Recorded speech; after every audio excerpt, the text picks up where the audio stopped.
आपण पाहत आहात मेट्रो सिटी लाईव्ह।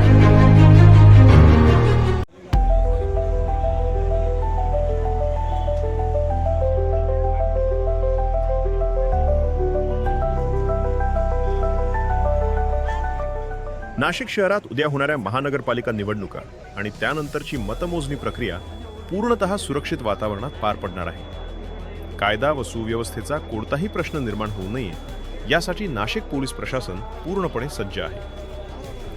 मतदान आणि मतमोजणीच्या संपूर्ण कालावधीत कोणताही अनुचित प्रकार घडू नये यासाठी पोलिसांकडून कडेकोट सुरक्षा व्यवस्था तैनात करण्यात आली आहे। याबाबतची माहिती नाशिकचे पोलीस आयुक्त संदीप कर्णिक यांनी आज प्रसार माध्यमांशी बोलताना दिली। यावेळी त्यांनी निवडणूक प्रक्रियेतील सुरक्षा व्यवस्थेचा सविस्तर आढावा घेतल्याचंही सांगितले। शहरात शांततापूर्ण आणि निर्भय वातावरणात मतदान प्रक्रिया पार पडावी हाच पोलिसांचा मुख्य उद्देश असल्याचे त्यांनी स्पष्ट केले। पोलीस पूर्णपणे इलेक्शन वोटिंग आणि काउंटिंगसाठी तयार आहे। आम्ही मोठ्या प्रमाणावर प्रिव्हेंटिव्ह ॲक्शन्स घेतलेले आहेत। साधारण 500 लोक आपण तडीपार केलेले आहेत आपल्या नाशिक शहरामधून। त्याचबरोबर 800 लोक आपण 110 जे जुनं होतं आणि नवीन BNSचं 129 आहे त्याच्या अंडर बाउंड डाऊन केलेले आहेत। 2 MCOCच्या कारवाया केलेल्या आहेत, 2 MPDAच्या कारवाया आपण केलेल्या आहेत। वेपन्सच्या आपण 12 केसेस केलेल्या आहेत, 36 केसेस लिकरच्या केलेल्या आहेत, 5 ड्रग्सच्या केसेस केलेल्या आहेत।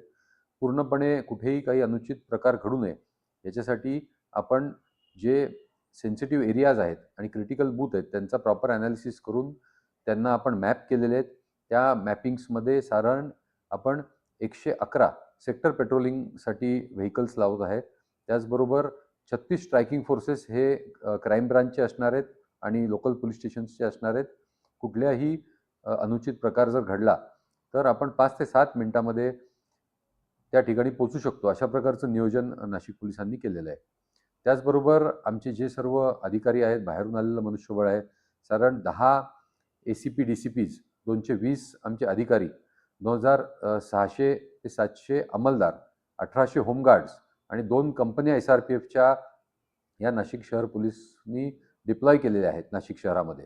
त्याचबरोबर स्पेशल फोर्सेस जसं BDDS आहे, क्विक रिस्पॉन्स टीम आहेत आमच्या, त्याचबरोबर जे ATC अँटी टेररची जी पथकं आहेत, त्याचबरोबर जी बॉम्ब स्क्वॉड्स आहेत, अशा सगळ्या प्रकारची पथकं ही डिप्लॉय झालेली आहेत।